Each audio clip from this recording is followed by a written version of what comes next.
నమస్తే న్యూస్ 24 తెలుగుకు స్వాగతం. వార్తల్లోని ముఖ్యాంశాలు ఇప్పుడు చూద్దాం.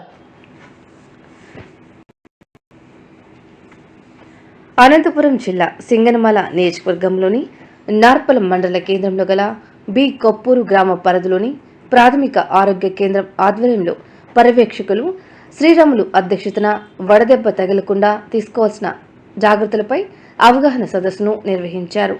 పర్యవేక్షకులు శ్రీరాములు ఆసుపత్రి సిబ్బందితో స్వయంగా ఉపాధి హామీ శ్రామికుల దగ్గరికి వెళ్లి వడదెబ్బ లక్షణాల గురించి శ్రామికులందరికీ వివరిస్తూనే తీసుకోవాల్సిన జాగ్రత్తల గురించి తెలియజేశారు.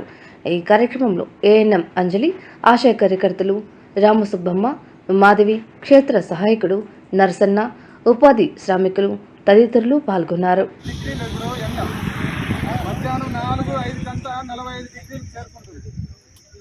అటువంటి ఎండలో మనం ఏదైనా పని చేసినట్లయితే ఇటువంటి ఇబ్బందులు ఎదురయ్యే ప్రమాదం ఉంది. కనుక ప్రతి ఒక్కరూ ఈ యొక్క జాగ్రత్తలు పాటిస్తూ మీ ఆరోగ్యాన్ని కాపాడుకుంటూ వడదెబ్బ నుండి రక్షణ పొందాలని మేము మీకు మనవి చేస్తున్నాము. తీసుకోవాల్సిన జాగ్రత్తలు ఇవే. కాబట్టి ప్రతి ఒక్కరు కూడా తలనొప్పి ఇచ్చినా, తల తిరిగినా, కళ్ళు తిరిగినా, వాంతులైనా, నీరసమున్నా, వేదులైనా, జలమున్నా